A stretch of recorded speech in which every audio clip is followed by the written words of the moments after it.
अगर राहुल गांधी की यात्रा नहीं होती तो अरविंद केजरीवाल को ईडी के समन जारी नहीं होते। ईडी के समन जारी करके राहुल गांधी की यात्रा और अहम जो कार्यक्रम थे उन सब से ध्यान भटकाने के क्रोनोलॉजी का हिस्सा है अरविंद केजरीवाल को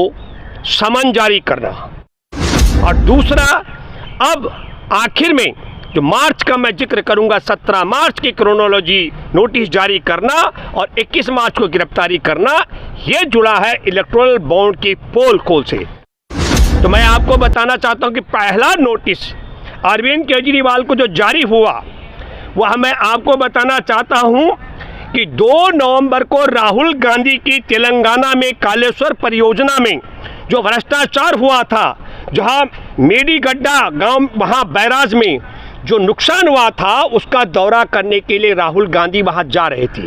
और राहुल गांधी के इस पूरे आयोजन में वो पोल खोल होने वाली थी mega engineering and infrastructure limited का जो घोटाला था, उसको छिपाने का षड्यंत्र है। उसने इलेक्टोरल बॉन्ड के माध्यम से भाजपा को 600 करोड़ रुपए का चंदा दिया।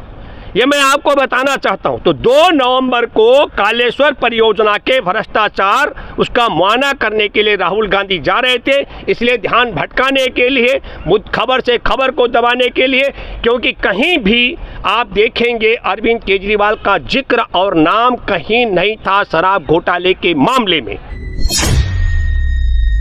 दोस्तों नमस्कार, मैं हूं भूपेंद्र रावत और आज मैं आपके साथ बात करूंगा अरविंद केजरीवाल को नोटिस जारी करने की क्रोनोलॉजी क्या रही है। मैं इस नतीजे पर पहुंचा और आप सब दर्शकों से उम्मीद करता हूं कि आप पूरा वीडियो जरूर सुने। और वो ये कि अगर राहुल गांधी की यात्रा नहीं होती तो अरविंद केजरीवाल को ईडी के समन जारी नहीं होते। ईडी के समन जारी करके राहुल गांधी की यात्रा और अहम जो कार्यक्रम थे उन सब से ध्यान भटकाने के क्रोनोलॉजी का हिस्सा है अरविंद केजरीवाल को समन जारी करना। और दूसरा, अब आखिर में जो मार्च का मैं जिक्र करूंगा, 17 मार्च की क्रोनोलॉजी नोटिस जारी करना और 21 मार्च को गिरफ्तारी करना, ये जुड़ा है इलेक्टोरल बॉन्ड की पोल खोल से। तो मैं आपको बताना चाहता हूं कि पहला नोटिस अरविंद केजरीवाल को जो जारी हुआ वह मैं आपको बताना चाहता हूं कि 2 नवंबर को राहुल गांधी की तेलंगाना में कालेश्वर परियोजना में जो भ्रष्टाचार हुआ था, जहां मेडीगड्डा गांव वहां बैराज में जो नुकसान हुआ था उसका दौरा करने के लिए राहुल गांधी वहां जा रहे थे। और राहुल गांधी के इस पूरे आयोजन में वो पोल खोल होने वाली थी मेगा इंजीनियरिंग का लिमिटेड का जो है mega engineering and infrastructure limited का जो घोटाला था उसको छिपाने का षड्यंत्र है। उसने इलेक्टोरल बॉन्ड के माध्यम से भाजपा को 600 करोड़ रुपए का चंदा दिया।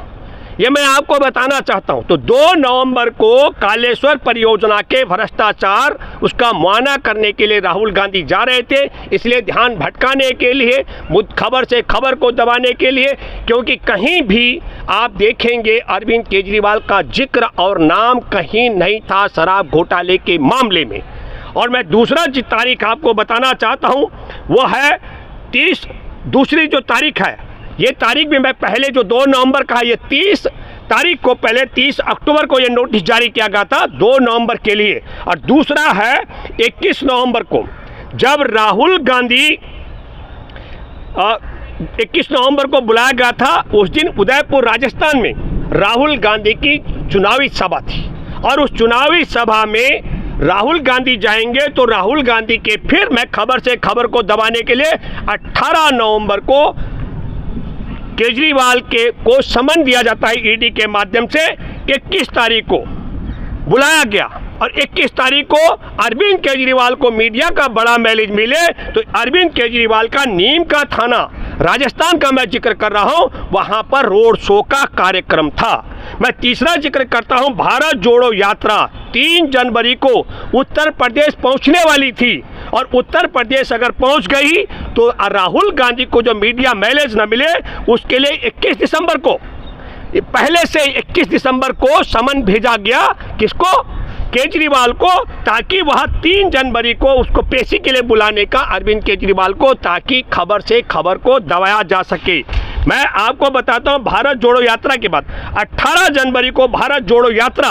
असम में प्रवेश कर रही थी और 13 जनवरी को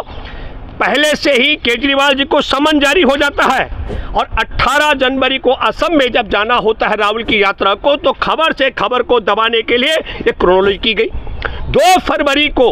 आप सबको मालूम हुआ कि हेमंत सोरेन की गिरफ्तारी, जो झारखंड के मुख्यमंत्री हैं आदिवासी को, और 2 फरवरी को राहुल गांधी की भारत जोड़ो यात्रा झारखंड पहुंचने वाली थी, तो उसके लिए पहले से 31 जनवरी को केजरीवाल जी को समन दिया गया, ताकि 2 फरवरी को झारखंड में राहुल गांधी की यात्रा में जो मीडिया का मैलेज है, उससे खबर को दबाने का षड्यंत्र किया जाएगा।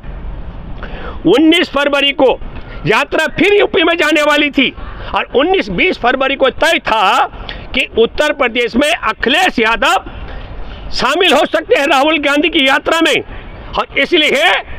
उसके लिए 19 तारीख की डेट तय की गई। लेकिन 14 फरवरी को नोटिस जारी किया गया, समन जारी किया गया 14 फरवरी को, लेकिन तारीख 19 रखी गई, ताकि जिस दिन राहुल गांधी का उत्तर प्रदेश में और अखिलेश यादव उस मीटिंग का हिस्सा रहेंगे, एक साथ मंच साझा करेंगे, इससे ध्यान भटकाने के लिए खबर से खबर को दबाने का षड्यंत्र है। 26 फरवरी को से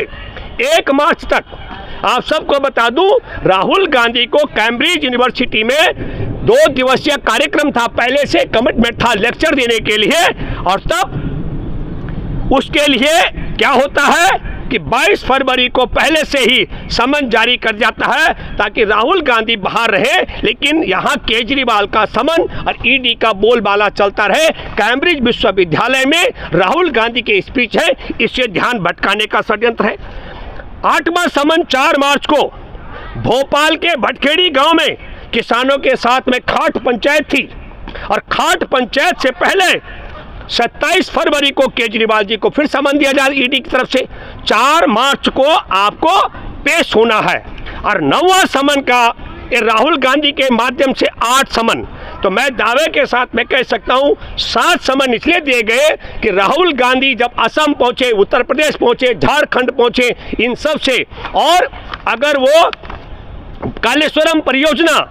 जो हमारे देश में ऐसी कंपनी मेगा इंजीनियरिंग जिसने 600 करोड़ रुपए का चंदा दिया भाजपा का, उसके घोटाले और भ्रष्टाचार से ध्यान भटकाने का,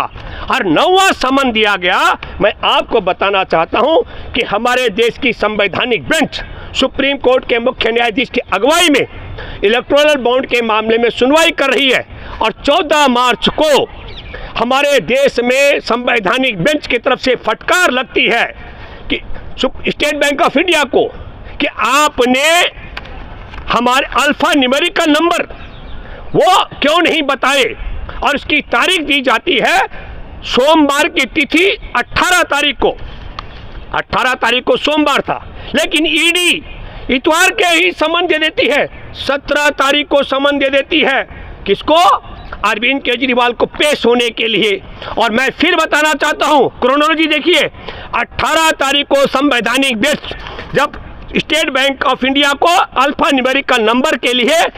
आदेश देती है कि 3 दिन के अंदर अंदर, मतलब 21 तारीख तक न्यूमेरिकल नंबर को क्लियर करके चुनाव आयोग को दे दो, और जैसे ही 21 तारीख आती है, पोल खोल होती इलेक्टोरल बॉन्ड किसने कब छापेमारी के कारण, गिरफ्तारी के कारण, नोटिस जारी होने के कारण इलेक्टोरल बॉन्ड के माध्यम से चंदा दिया, और कब भाजपा ने छापे मरवाए ईडी और सीबीआई के, आईटी के, ये सारी बात की पोल खोल होती तो अरविंद केजरीवाल को हिरासत में ले लिया। मैं ये बात इसलिए दावे के साथ मैं आप सब देशवासियों से कहना चाहता हूं कि कायदे से अगर आप देखेंगे, फिर मैं ये मानता हूं कि राहुल गांधी की अगर यात्रा नहीं होती, भारत जोड़ो न्याय यात्रा, और राहुल गांधी कालेश्वरम परियोजना के भ्रष्टाचार को उजागर करने का काम नहीं करते, तो अरविंद केजरीवाल को समन पर समन जारी नहीं होने थे। और अगर इलेक्टोरल बॉन्ड के न्यूमेरिकल नंबर देने के लिए संवैधानिक बेंच ने विवश न किया होता स्टेट बैंक ऑफ इंडिया को, तो अरविंद केजरीवाल की गिरफ्तारी नहीं होनी थी, यह मैं दावे के साथ कह सकता हूं। कोई सवाल है?